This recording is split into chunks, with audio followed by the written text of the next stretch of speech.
அனைவருக்கும் வணக்கம். இன்னைக்கு நான் உங்களுக்கு ஒரு அழகான கதை சொல்ல போறேன். ஒரு குட்டி யானை ரொம்ப பசியோட நடந்து வந்துகிட்டு இருந்துச்சாம். அப்போ ஒரு குரங்கு நிறைய வாழைப்பழங்களை கையில வச்சு சாப்பிட்டுக்கிட்டு இருந்துச்சாம். இதை பார்த்த அந்த குட்டி யானை அந்த குரங்கு கிட்ட போய், எனக்கு ரொம்ப பசிக்குது, எனக்கு ஒரு வாழைப்பழம் தரியா அப்படின்னு பாவமா கேட்டுச்சான்.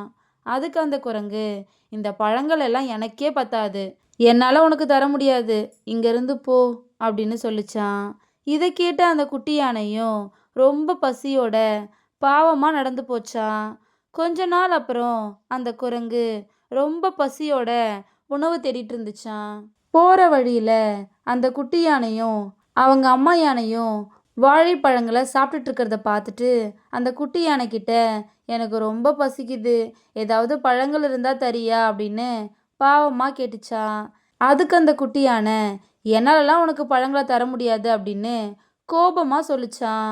இதை பார்த்த அந்த தாயானை, எதுக்காக இவ்வளோ கோபமாக பேசுகிற அப்படின்னு கேட்டுச்சான்.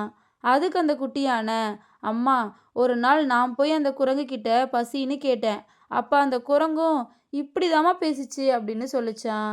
இதை கேட்ட அந்த தாய் யானை குட்டி யானை கிட்ட, ஒருத்தவங்க நம்ம கிட்ட வெறுப்பு காட்டுறாங்கன்னு நம்மளும் பதிலுக்கு வெறுப்பு காட்டினா உங்கள் ரெண்டு பேருக்குள்ள வெறுப்புணர்ச்சி தான் அதிகமாகும்.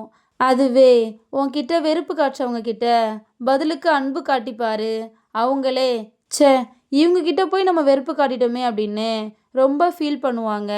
அப்படி அவங்க ஃபீல் பண்ணுறது மட்டும் இல்லாமல் அப்படியே உங்கள் ரெண்டு பேருக்குள்ள நல்ல அன்பும் வளர ஆரம்பிக்கும். முதல்ல போய் இந்த பழங்களை அந்த குரங்கு கிட்ட கொடு அப்படின்னு சொல்லிச்சான். அந்த குட்டி யானையும் வாழைப்பழங்களை எடுத்துகிட்டு போய் அந்த குரங்கு கிட்ட கொடுத்துச்சான். 3 பேரும் ஒத்துமையாக வாழைப்பழங்களை சாப்பிட ஆரம்பித்தாங்களா. இதோட இந்த கதை முடிஞ்சிச்சு. இந்த கதை உங்கள் எல்லாருக்கும் பிடிச்சிருக்குன்னு நம்புகிறேன். இன்னொரு அழகான கதையில் நாளைக்கு சந்திப்போம். நன்றி.